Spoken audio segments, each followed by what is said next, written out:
buenos días, queridos hermanos y queridos amigos. Hoy voy a hablar de un tema que casi nunca he hablado. Y voy a hablar sobre el matrimonio. Pero en este tema que le he titulado el matrimonio, voy a hablar de todo asunto, todo lo que tenga que ver con el matrimonio y con el hogar. Voy a hablar aún hasta de el sexo en la pareja. Bueno, ¿cómo es que nació este tema? Yo recuerdo hace unas 2 o 3 semanas estaba en mi trabajo y llegó un cliente con su esposa. Y cuando este cliente fue a hablarme, su esposa quiso decir algo y este hombre ahí mismo delante de mí le dijo a la esposa: cállese la boca, no hable, cállese la boca. Y bueno, yo me sentí tan mal con esta actitud de este hombre hacia esta mujer que me dije para mí mismo: tengo que preparar un tema, tengo que enseñar sobre esto, porque estas cosas no solo suceden del hombre a la mujer, sino de la mujer al hombre. Se faltan el respeto. Y lo peor de esto es que lo hacen delante de los demás. Han perdido ya el pudor, el respeto. No les interesa quedar en ridículo aún en público. Y bueno, yo voy a enseñarle varias partes, varias temas que yo he aprendido de la palabra de Dios a través de todos estos años de mi vida como cristiano. Y la Biblia dice en Colosenses 3:19, dice: maridos, amad a vuestras mujeres y no seáis ásperos con ellas. En la versión NBI dice: esposos, amen a sus esposas y no sean duros con ellas. Y en otra traducción dice: y ustedes, los esposos, deben amar a sus esposas y no ser groseros ni duros con ellas. Hay otra traducción más, es más textual y dice: no sean amargos con ellas. O sea, no sean amargados. Cualquiera de estas traducciones, el mensaje siempre es el mismo. O sea que el Espíritu Santo aquí en este versículo nos ordena 2 puntos importantísimos. Uno, que debemos amar a nuestras esposas. Y esto no es una sugerencia, esto es una orden del Espíritu Santo. Y número 2, no seamos ásperos, no seamos duros, ni amargados, ni groseros con ellas. Estos son órdenes que nos ha dado el Espíritu Santo, que está ahí en la palabra de Dios, para que nosotros, los esposos, nos guiemos por ellos, aprendamos. Pero esto no es solamente del hombre a la mujer, sino que de la mujer al hombre también. Son órdenes del Espíritu Santo. Y cuando Él nos ordena algo, es para nuestro bien, para nuestro beneficio, para el beneficio de nuestro matrimonio. Le va a hacer mucho bien a nuestra relación. Mire, ¿cuál es el significado de áspero? Áspero es como una superficie rugosa, algo rasposo o con irregularidades. Por lo que esa cosa rasposa o que tiene irregularidades en su superficie resulta desagradable al tacto. O sea que carece de suavidad y resulta para nuestros sentidos muy desagradable. Eso es lo que es una persona áspera. Por eso cuando una persona se comporta áspera, amargada, dura con los demás, cae mal. No suena bien, no se ve bien. Cuando usted carece de suavidad, cuando usted es tosco y áspero, causa mucho rechazo de su pareja. Y eso se queda ahí en la mente y a veces pasa al corazón y es muy destructivo para el matrimonio. La Biblia dice que tratemos a los demás como nos gustaría que nos traten. Eso es lo que llaman la regla de oro. Si usted maltrata más a su esposa, usted está maltratando su propia persona. Fíjense que la Biblia nos enseña un misterio y dice que usted y ella son una sola carne. El daño que usted le haga a ella se lo está haciendo a usted mismo. Y el daño que ella le haga a él se lo está haciendo ella misma en su propia carne, en su propia persona.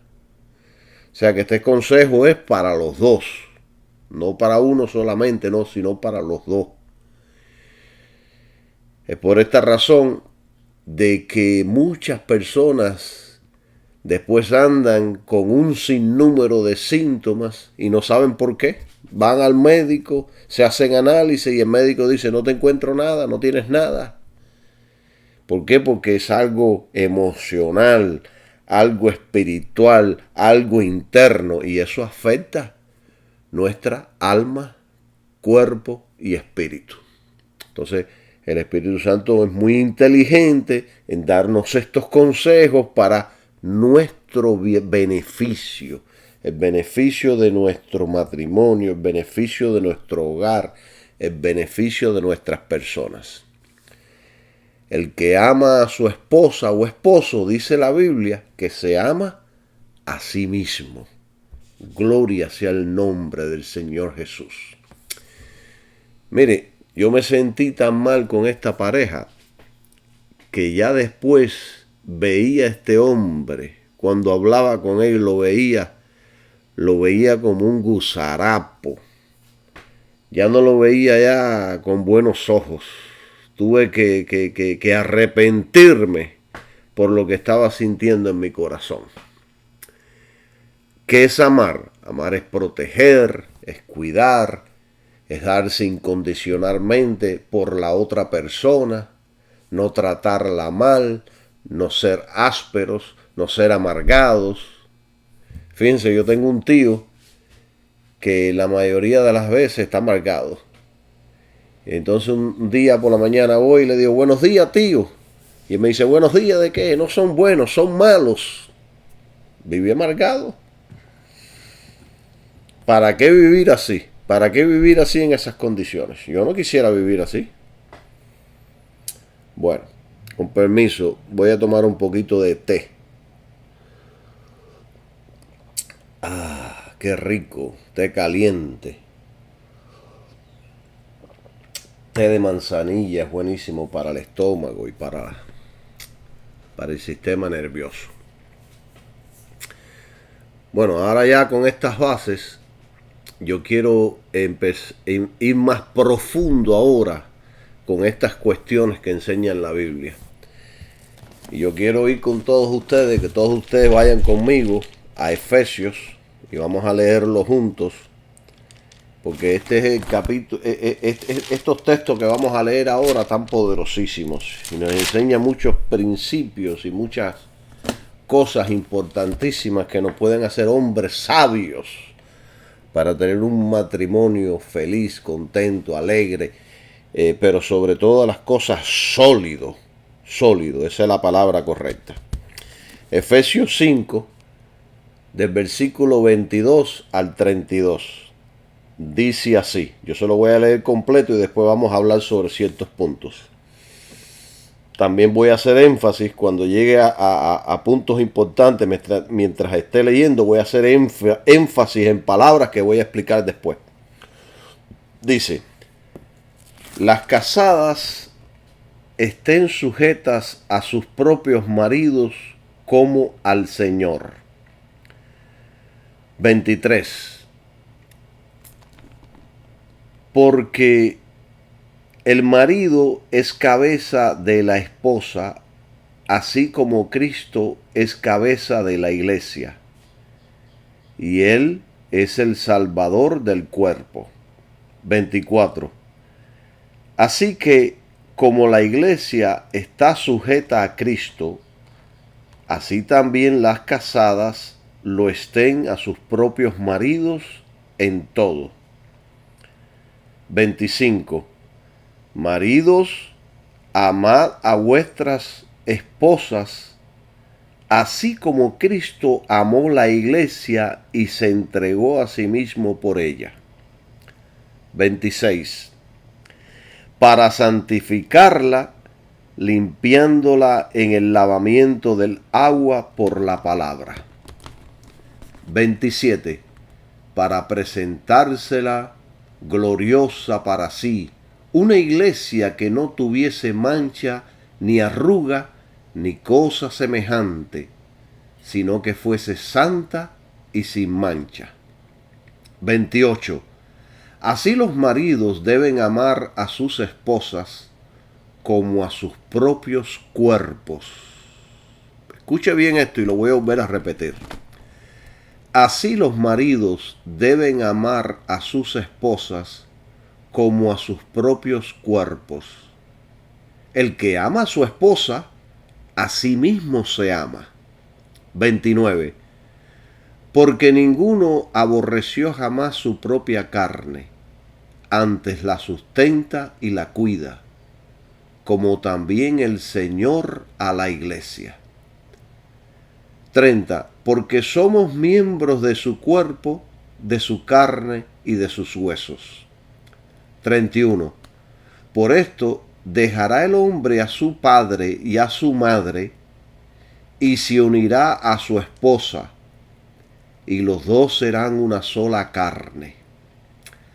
Ahora quiero hacer énfasis en este versículo 32, que es el último. Y escuche bien esto, hermano, porque esto aquí ahora está poderoso. Y dice el 32.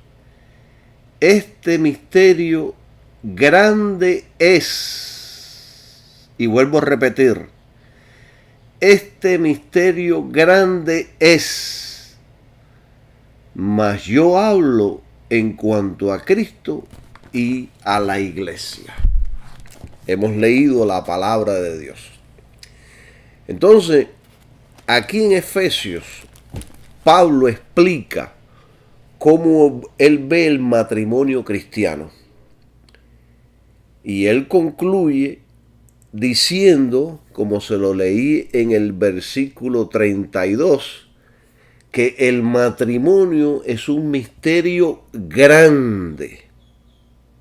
Y voy a repetirlo. El matrimonio es un misterio grande. Esto lo enseña la Biblia. Esto lo dice la Biblia. Entonces después él hizo una comparación de lo que es Cristo y la iglesia, utilizando como ilustración el matrimonio. Así que Pablo reconoce que el matrimonio, y vuelvo a repetir, es un misterio. Y si el matrimonio es un misterio que forma parte de mí, entonces estoy lleno de curiosidad por estudiar y conocer este misterio que es el matrimonio. Alabado sea el nombre de Jesús. Y yo estoy seguro que usted también quiere estudiar sobre este misterio que es el matrimonio. Miren, hermanos, para que podamos explicar detalladamente esto. A mí me gusta explicar la Biblia detalladamente, los mensajes, que no quede duda, que las personas entiendan, que cuando yo hablo yo puedan captar todo claramente. Miren, en los tiempos de Pablo, la palabra misterio tenía un significado más profundo y más específico que el de hoy día, que en nuestros tiempos. Fíjense que en los tiempos antiguos, esta palabra misterio tenía asociación con la religión o con identidades secretas.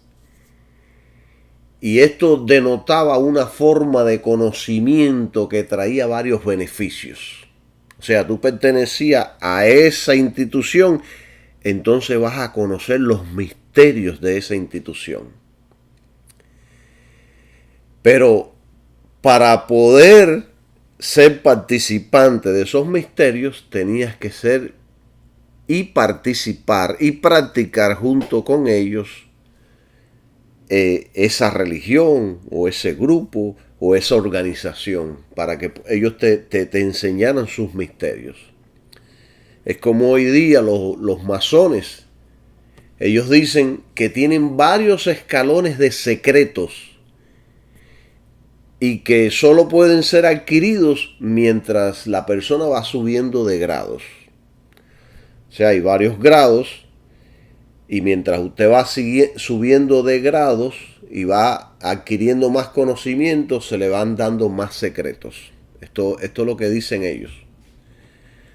Por supuesto, todos los cristianos sabemos que todo eso es pura maquinaria humana, sin Dios, pura mentira, pura falsedad. Todos esos secretos y todas esas cosas. Pero bueno, yo le explico esto para que usted entienda lo profundo de esta palabra misterio en los tiempos que Pablo la usó. Por eso aquí el Espíritu Santo usó la palabra misterio para describir la relación del matrimonio. Porque el matrimonio es un misterio. Lo dice Dios y es una realidad.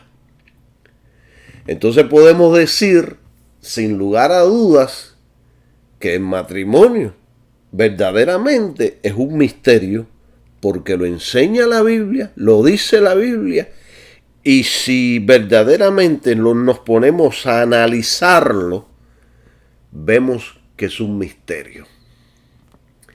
Entonces, después que nosotros hemos leído este pasaje de Efesios, que leímos 5, del 22 al 32, después que hemos leído esto, este pasaje sugiere dos cosas importantes. Primero, que hay mucha poca información en la sociedad hoy actual que nos enseñe cómo debe ser un matrimonio. Ese es uno. Y eso lo vamos a estudiar ahora más adelante. Y segundo, que una persona puede adquirir este conocimiento solo cuando atraviesa ciertas pruebas y cumple con ciertas condiciones. Y esta es la intención de este estudio. Esta es la intención de este estudio, para que aprendamos cuáles son esas pruebas y esas condiciones. Y miren, hermanos, apunte todo esto.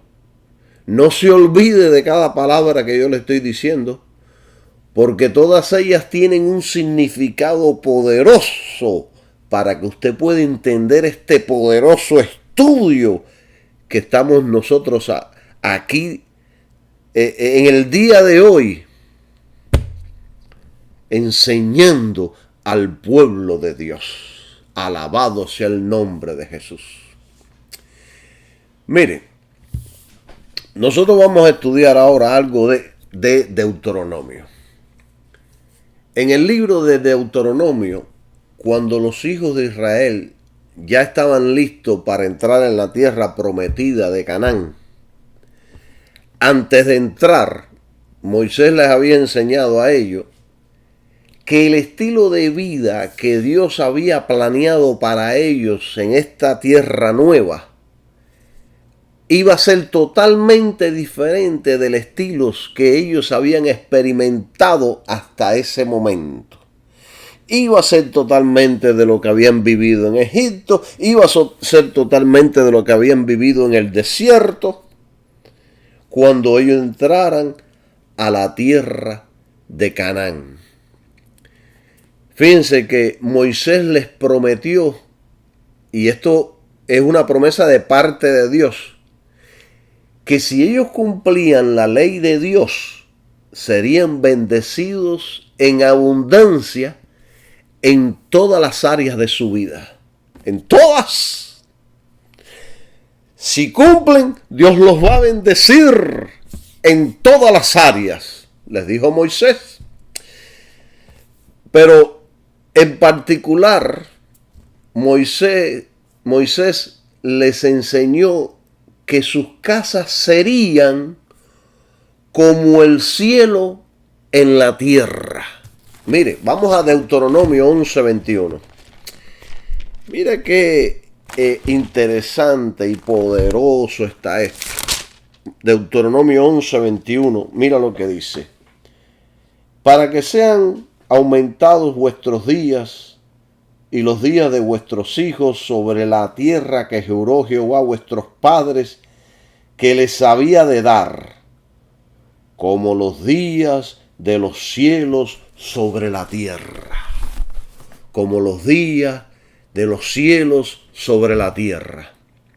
Imagínese usted un hogar como si fuera el cielo, el lugar donde Dios habita. En ese hogar no hay guerra, no hay enfermedades, no hay problemas financieros, no hay envidias, no hay pleitos, no hay celos, no hay traición, no hay infidelidad. Es el hogar perfecto que todos desean. Es como el cielo en la tierra. Esto le estaba prometiendo Moisés de parte de Dios a los israelitas, al pueblo judío, que si ellos obedecían, ellos iban a vivir en la tierra de Canaán como si el cielo estuviera sobre la tierra. Mire, hermano, cierre sus ojos ahí a donde usted está y por un instante medite e imagínese un hogar así. Un hogar lleno de paz, de abundancia, de salud, de felicidad, de tranquilidad. Los hijos viven felices y en obediencia. Los matrimonios felices y juntos. Todo es alegría. Todo es como el cielo en la tierra. Imagínese todo eso. Bueno, Dios se lo había prometido a ellos. Pero ¿qué se ve hoy en la mayoría de los hogares? ¿Qué es lo que usted ve hoy? ¿Qué es lo que yo veo? Divisiones, pleitos, guerras, problemas financieros, enfermedades, hijos desobedientes, infidelidad matrimonial, matrimonios en guerra, familias separados, hijos abandonados, varios matrimonios, varios padres y madres, madres solteras, padres solteros, asesinatos, tragedias, drogas. Mire, y puedo seguir nombrando un sinnúmero más de cosas, un sinnúmero más de locuras que suceden en el hogar, que suceden en una pareja, que suceden en un matrimonio. O sea, que esto no podemos llamarle un hogar como en el cielo sobre la tierra. Esto más bien es un hogar como en el mismo infierno sobre la tierra. Porque hay muchos hogares, muchos matrimonios que están viviendo el infierno aquí. Y miren, lo trágico de todo esto es que la mayoría de los hogares cristianos viven así. Son muy pocos los hogares cristianos que viven de acuerdo a los planes de Dios. La gran mayoría de los hijos de los pastores viven resentidos con el ministerio. Están en rebeldía contra sus padres. ¿Qué está sucediendo, hermano? ¿Qué se está haciendo mal? Porque la palabra de Dios dice una cosa. ¿Qué está sucediendo? Miren, hoy día el divorcio solo en los Estados Unidos, de dos que se casan, uno se divorcia. O sea, se casan 10, se divorcian 5. Y hay algunas encuestas que son más estrictas y dicen que es ya de un 80%. O sea, de 100 parejas que se casan, 80 se divorcian. Esto es una catástrofe. Porque las parejas se casan porque se aman, quieren ser felices. Miren, hermano, las consultas de psiquiatría y de psicología están llenas solo con problemas del hogar. O sea que esto es una epidemia y cada día crece mucho más el número de casos. O sea que esta sociedad moderna está en un grave problema, hermanos. Por eso que traigo estos estudios, por eso que estoy enseñando esto. Aún estos mismos consejeros, los que están ahí en las consultas, los psiquiatras, los doctores, los psicólogos, estos mismos consejeros son los primeros con problemas en sus hogares y en sus matrimonios. Ellos dan consejos, pero no saben cómo resolver sus propios problemas. Son los primeros que viven en hogares infelices, con múltiples divorcios y matrimonios. Y estos son los consejeros modernos de hoy día. Son los primeros que viven en un hogar lleno de miseria.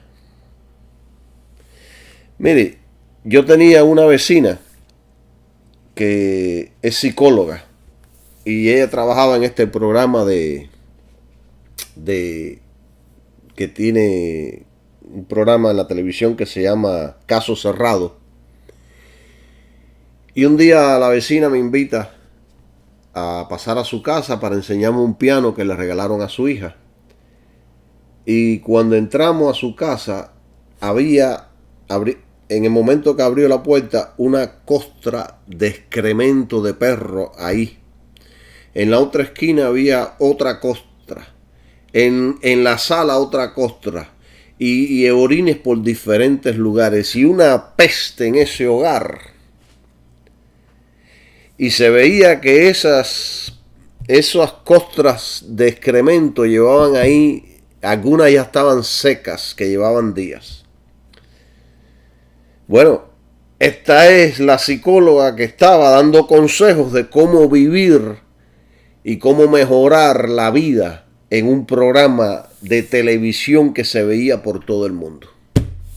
¡Qué horrible! O sea que estos consejeros que tenemos son los primeros que tienen problemas mentales, problemas psicológicos, problemas psiquiátricos, porque recurren a métodos humanos y métodos que no funcionan. Alabado sea el nombre de Jesús. Con su permiso, un poquito más de té. Qué delicioso. Bueno, no podemos negar que hay una crisis mundial que se ha introducido en la misma iglesia moderna. Y aún los líderes más importantes del cristianismo se divorcian y se vuelven a casar sin tener motivos bíblicos ninguno, desobedeciendo a Dios y a la Biblia y ya lo están haciendo abiertamente. Ya han perdido el temor. Ya se han acostumbrado al mundo. El sistema los ha tomado y los tiene aprisionados. Fíjense que hay líderes cristianos importantes, reconocidos en el mundo, que están cambiando de parejas como si fuera una cartera o un vestido que se ponen. Ya han perdido el temor. Y es por esto, por estas mismas cosas, que he preparado estos estudios, hermanos, para salvar a algunos hogares, para salvar a algunos matrimonios, para instruir, para educar, para que conozcamos lo que nos enseña la Biblia sobre estos asuntos. Y mire, yo creo, como dice la Biblia, que hay un secreto para un matrimonio sólido. Creo que este secreto muchos lo andan buscando por el mundo y no lo han podido encontrar. Muchos creen que se encuentra en el dinero, en las posesiones, en la abundancia o en la belleza, pero tampoco allí se encuentra. Miremos a Hollywood como ejemplo. Lo tienen todo: la fama, el poder, el dinero, la ropa, la moda, la belleza. Pero sus vidas personales y matrimoniales son un fracaso. Sus hogares están llenos de miseria, de droga, de lesbianismo, de homosexualidad. Tienen múltiples matrimonios. Hay infidelidad de todo tipo. Hay homicidio, suicidio. Y todo esto es una plaga. Y todas estas personas tienen todo materialmente. Lo tienen todo en la vida. O sea que lo material no es el secreto para una vida y un matrimonio sólido. No lo es. Porque si no, esta gente no se divorciarían. Si no, en este mundo de Hollywood no hubiera tanta infidelidad y tantos problemas y tanta droga y tanta basura que se mueve ahí. Gloria sea Jesús. Aunque quiero aclarar algo. La mayor causa de divorcios en el mundo es por problemas financieros. Pero no es el secreto para mantener un matrimonio sólido, fuerte. No es el secreto para mantener un hogar fuerte y bendecido. Alabado sea el nombre de Jesús. Creo que tener suficiente para sostenernos y abrigarnos es importante, pero no es el secreto. Entonces, ¿dónde se encuentra este secreto, hermano Calixto? ¿Dónde podemos encontrar el secreto que habla la Biblia? Yo creo, y esta es mi opinión, que este secreto solo está revelado en la Biblia, la palabra de Dios. Mire, yo mismo he sido víctima de un hogar con problemas. También he sido víctima de un matrimonio infeliz. He vivido las dos caras. El pasado ha sido destructivo, pero el presente está siendo construido, lo estoy construyendo bajo los principios bíblicos que habla la palabra de Dios. Por eso creo que estoy calificado para dar mi opinión, porque he vivido las dos caras.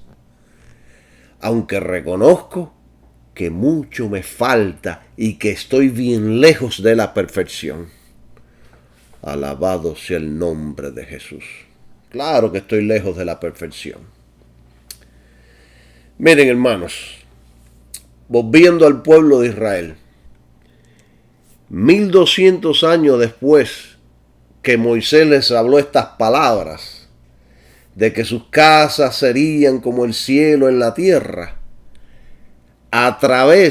Dios envía al profeta Malaquías, y a través del profeta Malaquías, Dios empieza a pesar los valores de la conducta de Israel desde que habían entrado a la tierra prometida. Porque Dios da un tiempo, y después viene y nos visita y pesa nuestros valores. Eso lo hace con todos sus hijos. Y en el sentido general, todos habían fallado en cumplir las condiciones de Dios. Y por esa razón no estaban gozando, no estaban disfrutando de lo que Dios tenía planeado para ellos. No estaban gozando de las bendiciones que Dios dijo que iban a gozar. Porque no por culpa de Dios, sino por culpa de ellos mismos. Entonces, ¿qué hace Dios? Señala un sinnúmero de fallas, y una de las fallas que Dios señaló era la vida del hogar. Y especialmente señala sus matrimonios.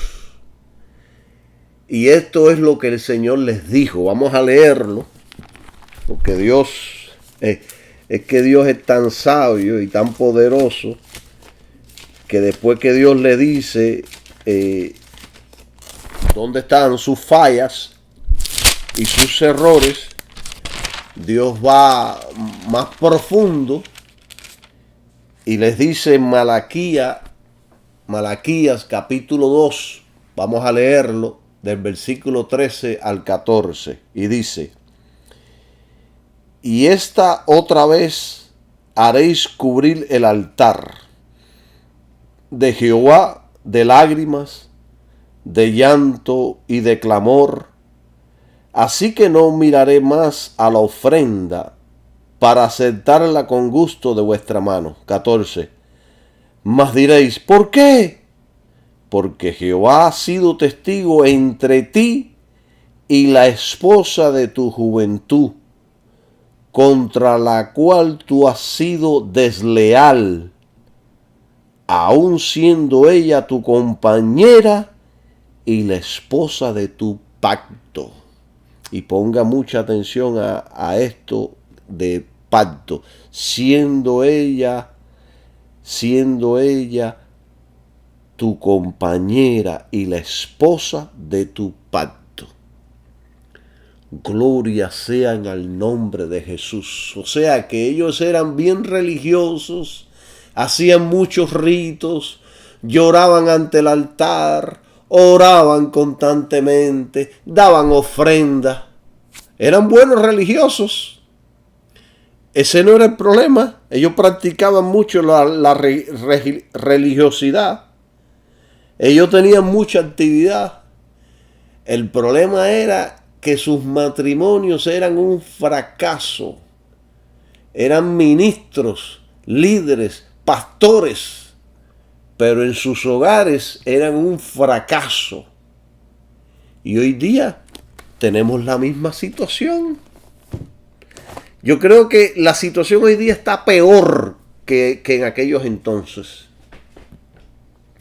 Estamos muy ocupados en nuestras iglesias, leemos mucha Biblia, oramos y lloramos ante Dios, hacemos muchas obras. Sin embargo, somos incapaces de tener un matrimonio sólido y productivo. Mire, la religión de ellos no produjo un matrimonio sólido ni feliz. La religión de ellos no los hizo ser exitosos en sus hogares. Y esto tiene que hablarnos mucho a nosotros. Esto tiene que hablarnos a nosotros con profundidad. Miren, queridos hermanos, la mucha actividad o cantidad de religión hace que algunas de las parejas contribuyan al fracaso. Así como lo oye. Así como lo oye. Y ahora esto se va a poner más duro porque le voy a hablar más duro, le voy a hablar cosas más profundas que muchos ni se atreven a hablar. He visto en la iglesia cómo algunas parejas han dejado a sus hijos abandonados en la casa por querer ir a la iglesia y quedar bien con los líderes y pastores. Chúpese esa. He visto cómo le ponen más interés a las reuniones en las iglesias que a sus propios hogares. He visto cómo son más amables, buenos y corteses con los extraños que con sus propias parejas. He visto cómo atienden a la iglesia mientras que descuidan a sus parejas y el hogar. Y después nos estamos quejando de por qué nos va mal en nuestras casas. Después nos quejamos de por qué nuestros hijos nos abandonan y nos desprecian. Después nos preguntamos qué mal hemos hecho. Si yo lo he dado todo, yo he orado, yo he ido a la iglesia, he dado los diezmos, lo he dado por ti, Dios. ¿Qué pasó? ¿Qué pasó? Que te descuidaste. ¿Qué pasó? Que no cumpliste con tu pacto. Escuche bien esto. Si la iglesia lo está privando de ir a un parque, a la playa, al campo, a un picnic, a visitar amigos o a familiares, si la iglesia le está robando todo el tiempo y usted no le está dando el tiempo a su pareja, a sus hijos, usted paulatinamente está destruyendo a su familia. Usted necesita tiempo a solas con ellos y muchas veces a solas con su pareja. Escucha bien esto, hermano. Un gran % de las personas en la misma iglesia, sea quien sea, no le interesa su familia y menos su matrimonio. A muchos no les interesa nada de su hogar. Lo que les interesa es que usted haga actividades para ellos. Por eso usted debe preocuparse por su matrimonio, por sus hijos, por su familia, por la salvación de toda su familia. No los abandone. Aquí cada cual está tirando su propia carreta. Tire la suya y tírala bien fuerte. De lo contrario, se quedará sin familia. Y después nadie va a venir a llorar con usted. Lo van a criticar. Le van a decir que no hizo las cosas bien. Hermanos y hermanas, disfrutemos todo aquello que Dios nos ha dado, especialmente la familia. Miren, hermanos, la esencia del fracaso de Israel está en este versículo que les voy a enseñar. En este versículo que leímos, que está en Malaquías 2:14. Aquí donde está la esencia del fracaso. Y ponga mucha atención a esto.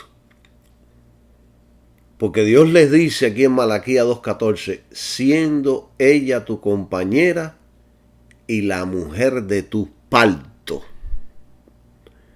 Ponga atención ahora en esta palabra muy importante, parto, porque vamos a hablar sobre esto, la importancia que tiene el parto que nosotros hemos hecho con nuestra compañera.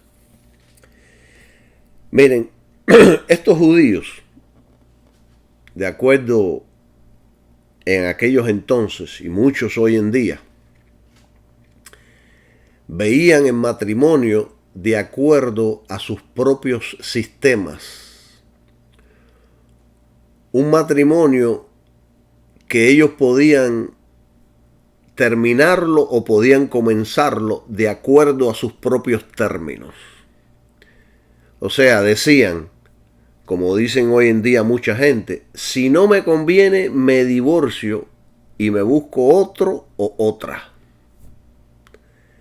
Entonces, esta gente pensaban de esa manera y Dios se les aparece en la escena y les dice que el matrimonio es algo diferente a lo que ellos hacen. Que Dios ve el matrimonio como un pacto, lo cual es el secreto. Y escuche esto de nuevo. Ahora escuche bien esto.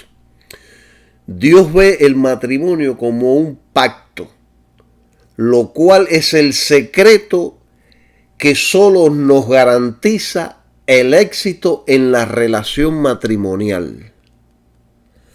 Vuelvo a repetir, el pacto es el secreto que mantiene a un matrimonio unido, a un matrimonio sólido y fuerte, atravesando por cualquier tipo de dificultad y de problemas que puedan encontrar. O sea que es el pacto lo que solo garantiza el éxito matrimonial. Miren, hermanos, escuchen bien esto. Yo les he revelado ahora a ustedes el secreto. La unión entre el hombre y la mujer es en realidad llamado pacto de Dios, porque Proverbios 2:17, y yo se lo voy a leer ahora en Proverbios. Fíjense, ya esto estaba desde los tiempos antiguos, ya se enseñaba. Proverbios 2:17, mira lo que dice. Que abandona al compañero de su juventud y se olvida del pacto de Dios. O sea que el pacto matrimonial en realidad se le dice pacto de Dios, porque es algo sagrado, algo puro, algo santo. Esto indica que Dios es el autor de esta institución sagrada. Es el modelo del matrimonio y fue instituido por Dios. El matrimonio fue instituido por Dios. Cualquier otro modelo, tal como el supuesto matrimonio homosexual, se constituye como algo más que una abominación a los ojos de Dios. El único pacto matrimonial que Dios reconoce es el que se hace entre un hombre y una mujer a través de su Hijo Jesucristo solamente. Alabado sea el nombre de Dios. Si este secreto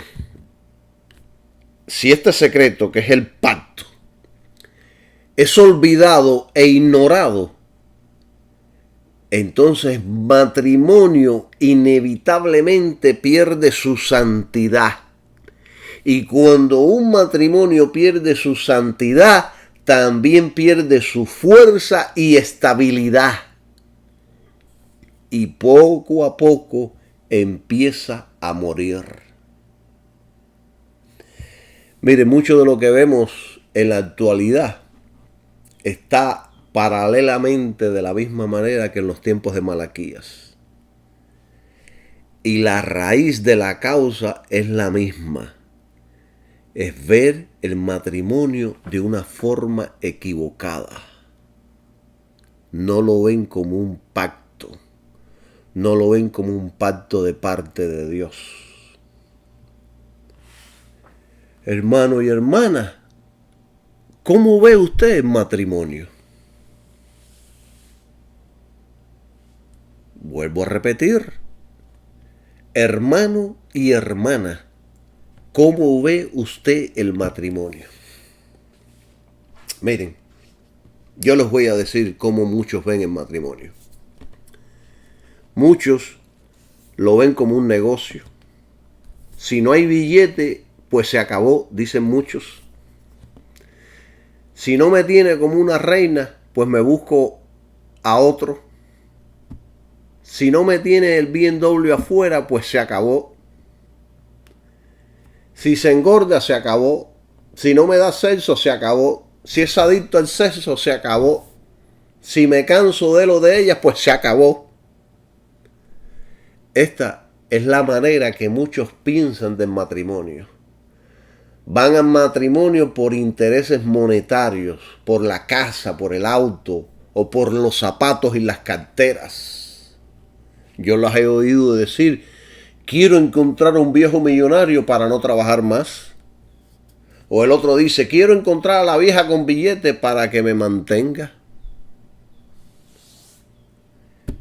Mire, cualquiera que sea el motivo por el cual usted va al matrimonio, no funcionará si va con los motivos equivocados. Miren, amigos y hermanos, si usted va al matrimonio con estos pensamientos y estas ideas, ya ha comenzado en el fracaso. Usted ya va en caída, de momento va a chocar y va a sufrir mucho daño. ¿Cómo creen ustedes que nuestro Señor Jesucristo ve el matrimonio? Porque Él sí enseñó poderosamente sobre esto. Y después los apóstoles enseñaron sobre esto poderosamente, pero nos enseñaron lo que es la perfecta voluntad de Dios sobre el matrimonio. No lo que hacían ciertos hombres en el Antiguo Testamento, sino que ahora en el Nuevo Testamento se enseña lo que es la perfecta voluntad de Dios para el matrimonio. Mire, después que Dios le da esta revelación a través de Malaquías, la próxima revelación vino a través de Jesucristo. O sea, Dios primero habló por el profeta, pero ahora está hablando Él mismo, a través de su Hijo, sobre este asunto. Y la enseñanza de Jesús sobre el matrimonio vino producto de una conversación que Jesús tuvo con los fariseos de en aquellos entonces. Y vamos a ir a la Biblia y vamos a leer en Mateo capítulo 19. Esto me encanta a mí. Este texto me encanta. Porque aquí aclara muchas cosas. Y aclara la perfecta voluntad de Dios para el hombre y la mujer. Mateo 19, versículo del 3 al 9. Dice, entonces vinieron a él los fariseos, tentándole y diciéndole, y hace una pregunta, ¿es lícito al hombre repudiar a su esposa por cualquier cosa o por cualquier causa? 4. Él respondiendo les dijo, respondió Jesús, y hace una pregunta, ¿no habéis leído que el que los hizo al principio, varón y hembra, los hizo? O sea que aquí pone por el piso, aquí descarta la idea de la evolución. Porque aquí Jesús dice que lo hizo al principio, lo hizo varón y hembra. 5. Y dijo, por esto dejará el hombre a su padre y a su madre, y se unirá a su esposa, y los dos serán una sola carne. 6. Así que no son ya más dos, sino una sola carne. Por tanto, lo que Dios unió, no lo separe el hombre. Entonces ellos le dijeron, ¿por qué pues mandó Moisés dar carta de divorcio y repudiarla? 8. Él les dijo, por la dureza de vuestro corazón, Moisés os permitió repudiar a vuestras esposas. Pero al principio no fue así. O sea que Jesús ahora va al principio de la creación. 9. Y yo os digo, cualquiera que repudiara a su esposa, a no ser por causa de fornicación, y se casare con otra adultera, y el que se casare con la repudiada adultera, dice la palabra de Dios. Miren, los judíos tienen un dicho que dice: si la esposa quema el cake o el pastel, ya tienes un motivo para el divorcio. Ellos se cansaban de la esposa y querían tener otra nueva y buscaban un motivo para divorciarse. Mire, hay muchas leyes judías o rabínicas que lidian y enseñan con este asunto, cuándo y cómo una persona debe divorciarse. Y estas enseñanzas vienen desde hace miles de años atrás. Entonces Jesús se enfrentó a este grupo que creían estas leyes rabínicas, estas leyes antiguas. Entonces cuando Jesús habló del matrimonio, él nunca aceptó la creencia común de los judíos sobre el matrimonio. Él rechazó toda esa enseñanza que había, que no eran la perfecta voluntad de Dios. Y entonces, ¿qué hizo Jesús? Retrocedió en el tiempo y mencionó el principio cuando Dios hizo al hombre y la mujer. Y reafirmó el plan original de Dios para el matrimonio. Es por eso que dijo: al principio no fue así.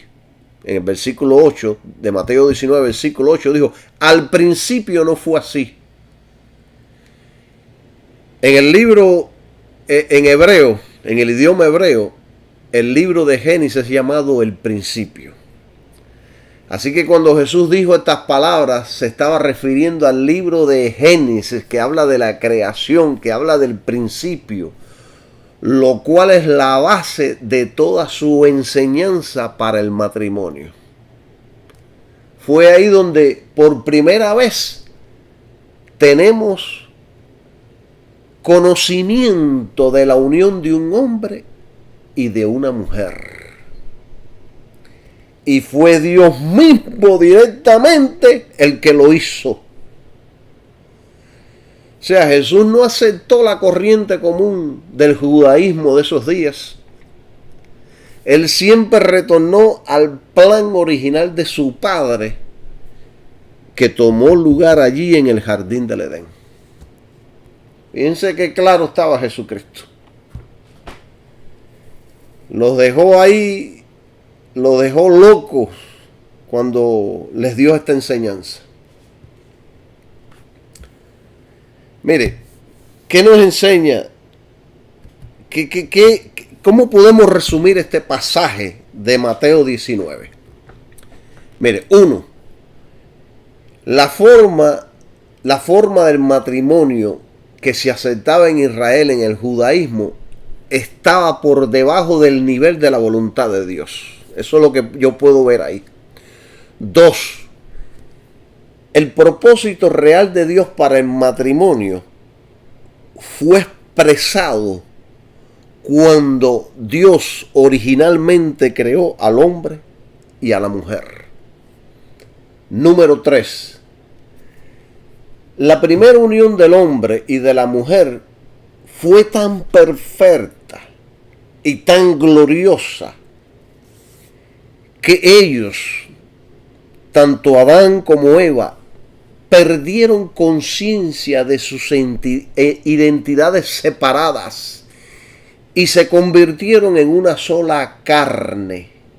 Fíjense que yo leí en Génesis, cuando Adán, Génesis 2:23, cuando Adán dijo que ahora esto, vamos a leerlo, Génesis 2:23, vamos a leerlo. Bien, qué poderoso está la palabra de Dios. Génesis 2:23 dice: y dijo Adán, esta es ahora hueso de mis huesos y carne de mi carne. Ella será llamada varona, porque del varón fue tomada.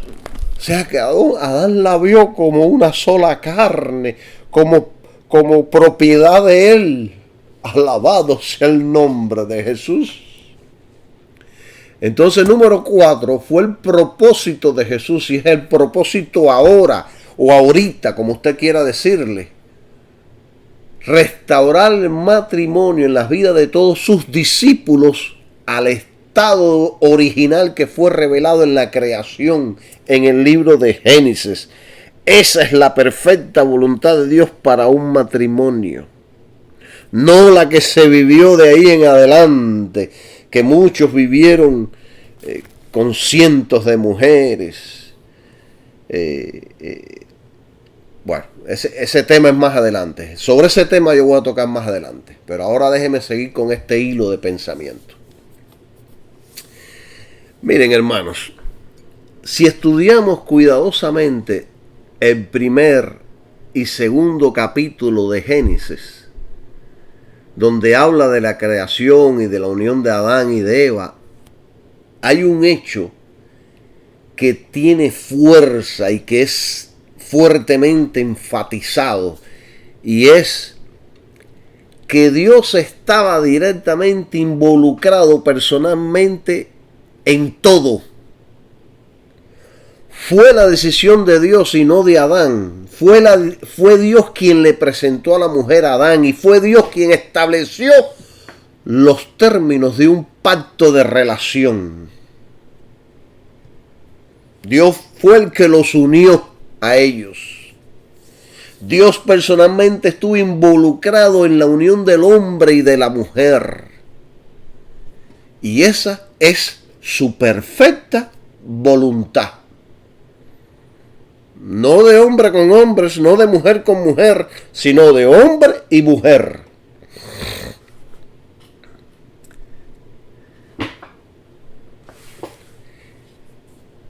Y una vez que Dios los unió en matrimonio, de ahí en adelante ya no son más dos, sino uno, hasta que la muerte los separe.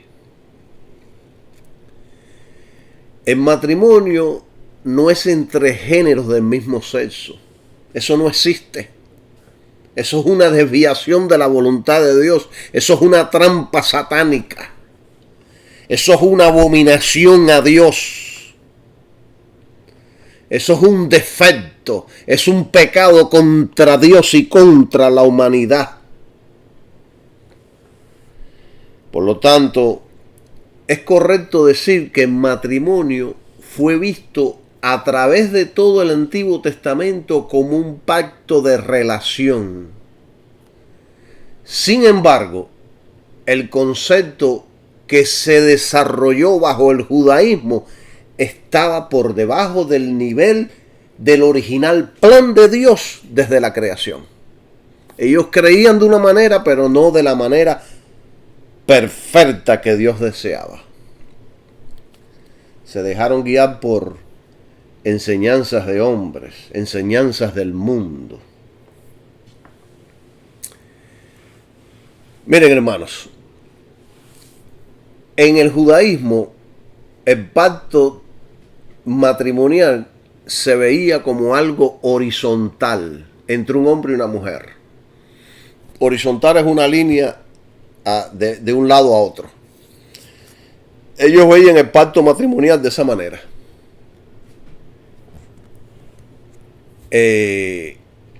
Pero el pacto matrimonial o de relación establecido en la creación, o sea, en el principio, tiene dos dimensiones.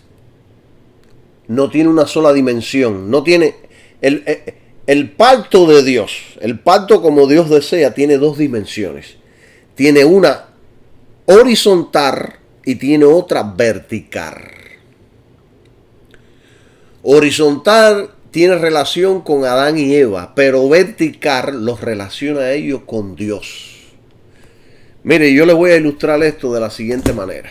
Se los voy a ilustrar como enseña la Biblia, con un cordón de 3 dobleces. Y esto está tan poderoso que no quiero que ninguno de ustedes se pierda esto.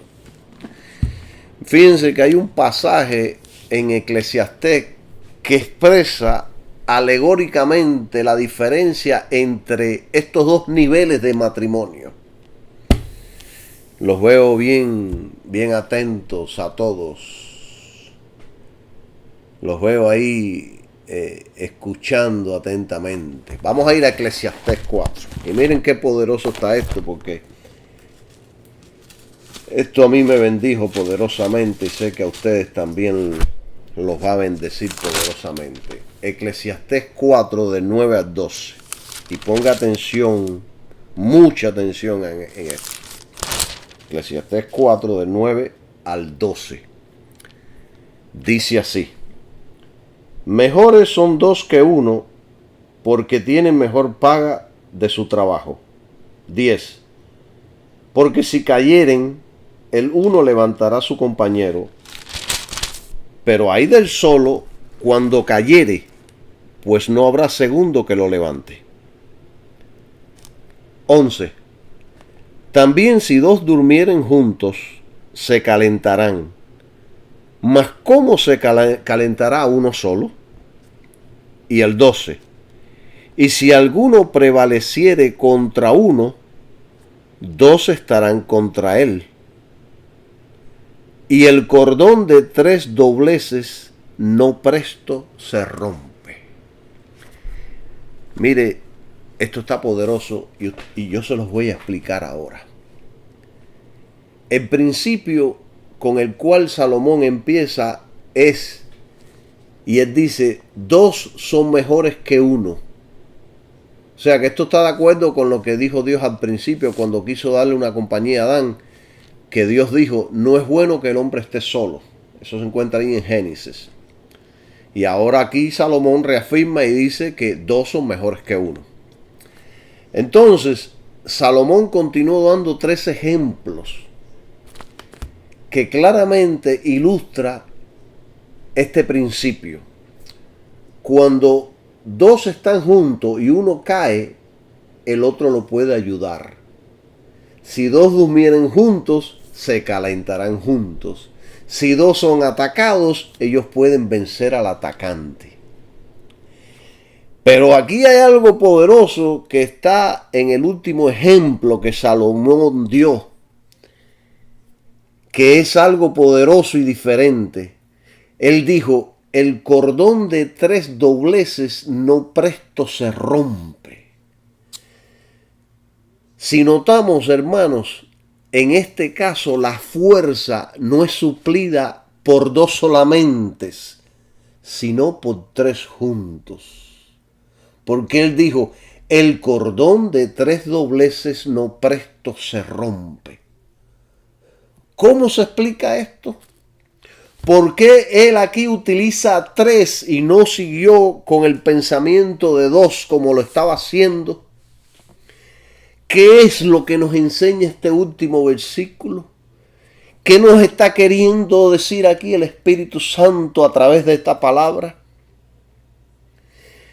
Mire, vamos a usar este versículo para ilustrar la diferencia del matrimonio en el judaísmo y del matrimonio de acuerdo a la perfecta voluntad de Dios.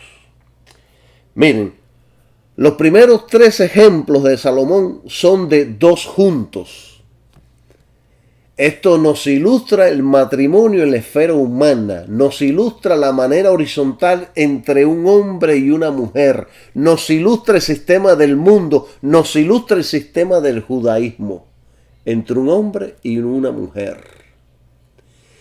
Pero cuando llegamos al cuarto ejemplo que usó Salomón, donde dijo que un cordón de 3 dobleces nos ilustra el matrimonio como fue concebido al principio de la creación. El matrimonio en la perfecta voluntad de Dios. Una unión de 3 personas. ¿Cuáles son esas 3 personas, hermano Calisto? El hombre, la mujer y Dios. El hombre, la mujer y Dios. La relación entre un hombre y una mujer está en el plano humano.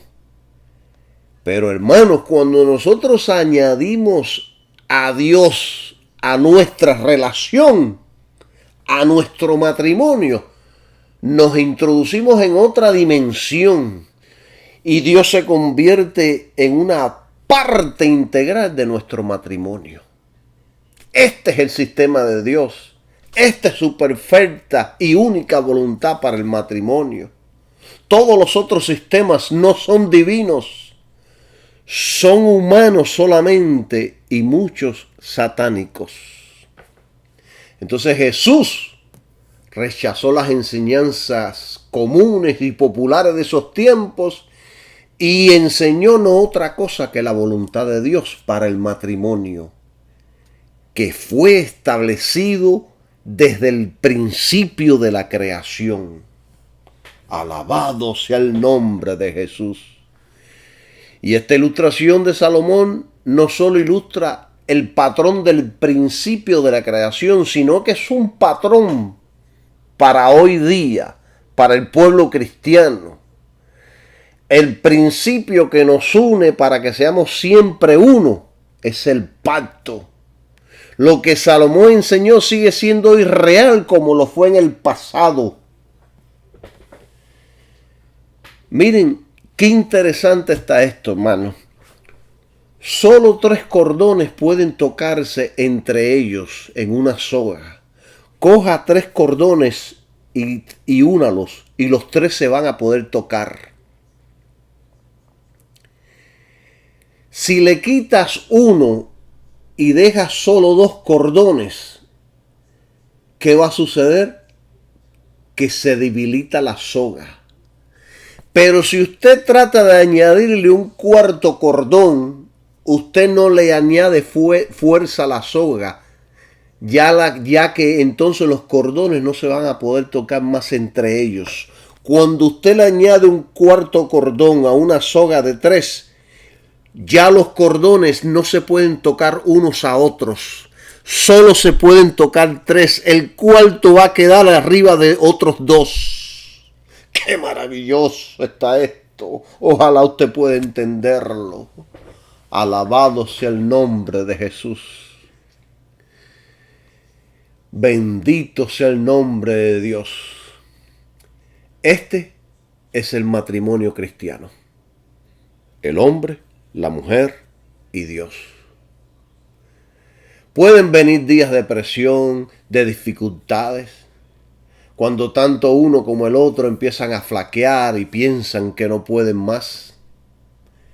Pero Dios es ese tercer cordón y Él aguanta hasta que la presión cese y los dos, tanto el esposo como la esposa, puedan ser sanados, restaurados y fortalecidos. Hermanos, el principio, el secreto que mantiene esa soga junta en el matrimonio es el pacto. El pacto es un elemento esencial en el éxito del matrimonio. Además, el pacto es un elemento central en temas bíblicos y de revelación de Dios al hombre. Y muchos cristianos hoy día no entienden nada sobre los pactos en la Biblia. La Biblia está llena de pactos. Dios siempre hizo un pacto con el hombre. Alabado sea el nombre de Dios.